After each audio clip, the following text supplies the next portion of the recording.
ইব্রাহিমকে আপনি বেজ্জতি করিয়েন না, আমার ভয় লাগে না। ইব্রাহিমের মতো নবী এই দোয়া করছে, কোরআনের আয়াত এটা। হাদিসের মধ্যে আছে মুসা নবীর মতো নবী আল্লাহর কাছে হাসরের ময়দানের ব্যাপারে বলছে, আল্লাহ হাসরের মাঠে লা আসআলুকা লিয়াউমা উম্মি ওয়ালা উখতি, আমি আমার মাকে চাই না, আমি আমার বোনকে চাই না, বাল আসআলুকা লিয়াউমা নাফসি, আমি মুসা কেবল আমাকে বাঁচাইতে চাই, আমাকে বাঁচাইতে চাই। আল্লাহ আমাকে বাঁচান, হাসরের মাঠ আমার বড় ভয় হয়, হাসরের মাঠ আমার বড় ভয় হয়। আল্লাহর নবী সাল্লাল্লাহু আলাইহি সাল্লাম বলেন, ইয়াকুব নবী নিজের চোখে দেখবে ইউসুফ নবী ওনার ছেলে দাঁড়াইয়া আছে সামনে, এটা সেই ইউসুফ যার জন্য দুনিয়ায় কাঁদতে কাঁদতে চোখ সাদা বানায় লাইছে। সেদিন হাসরের ময়দানে নবী বলেন, একবারের জন্য ইয়াকুব নবী বলবে না যে আল্লাহ আমার ছেলেটার কি হবে, ইয়াকুব নবী বলবে, ইয়া রাব্বি নাফসি নাফসি, আল্লাহ আমাকে বাঁচান, আমাকে বাঁচান। ওরটা ও বুঝবে, আমারটা আমি বুঝতেছি।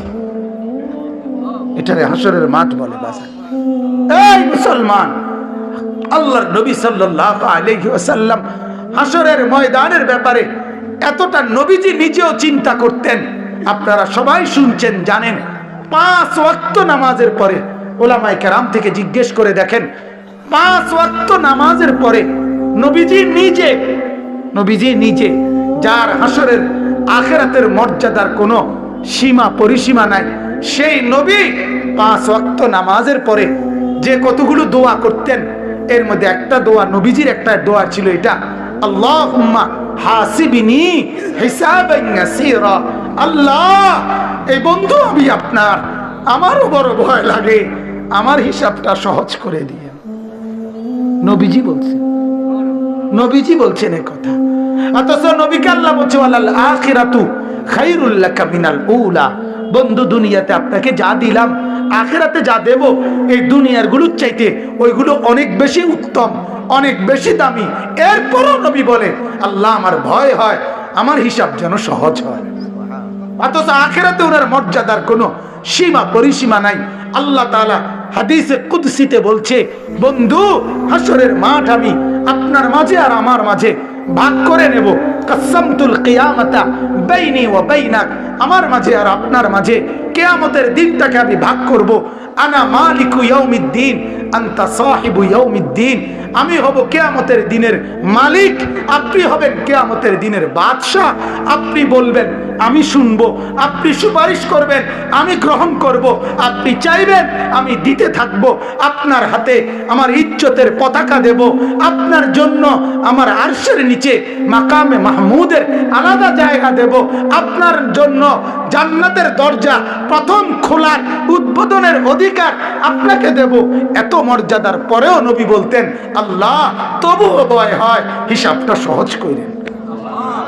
আপনি কেডা, আমি কে?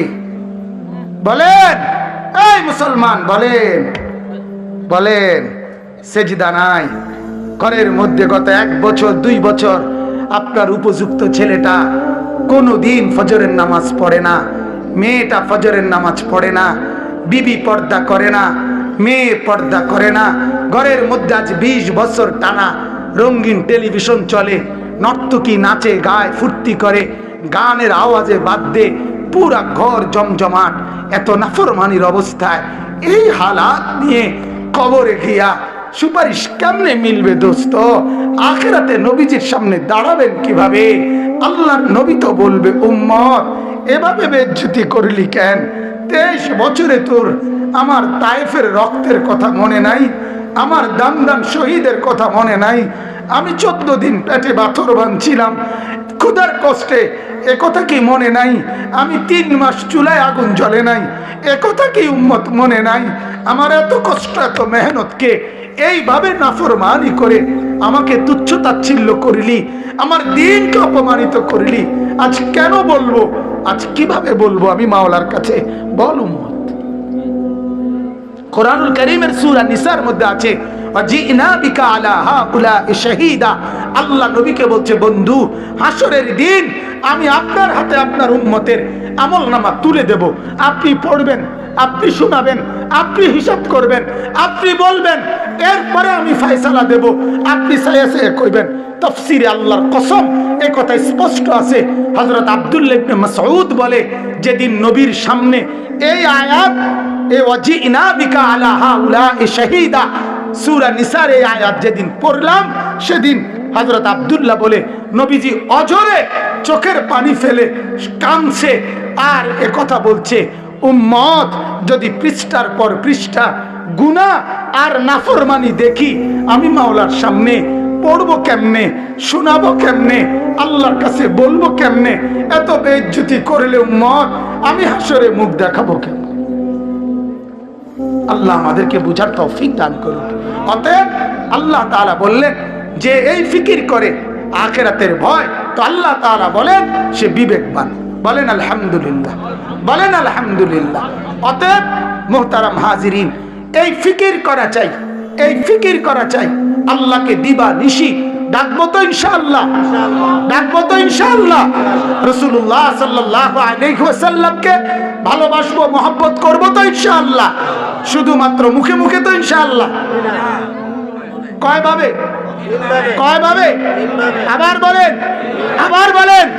আল্লাহ তাআলা আমাদেরকে তৌফিক দান করুক। বলেন আলহামদুলিল্লাহ, বলেন আলহামদুলিল্লাহ, বলেন আলহামদুলিল্লাহ।